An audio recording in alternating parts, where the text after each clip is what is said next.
আল্লাহ পাক চান যে আমরা যেন জান্নাতে যাই।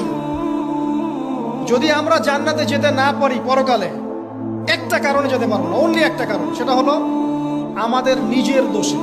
একটা কারণ, যারা জাহান্নামে যাবে মানুষ এবং জিনদের মধ্যে, নিঃসন্দেহে মহাবিশ্বে তারা ছাড়া জাহান্নামে যাওয়ার উপযুক্ত কেউ ছিল না। ও জাহান্নামে যাওয়ার উপযুক্ত ছিল বলেই আল্লাহ পাক তাকে জাহান্নামে পাঠাবেন। আল্লাহ পাক চান যে আমরা যেন জান্নাতে যাই।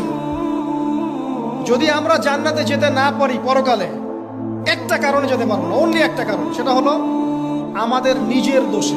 একটা কারণ, যারা জাহান্নামে যাবে মানুষ এবং জিনদের মধ্যে, নিঃসন্দেহে মহাবিশ্বে তারা ছাড়া জাহান্নামে যাওয়ার উপযুক্ত কেউ ছিল না। ও জাহান্নামে যাওয়ার উপযুক্ত ছিল বলেই আল্লাহ পাক তাকে জাহান্নামে পাঠাবেন। আল্লাহ পাক চান যে আমরা যেন জান্নাতে যাই।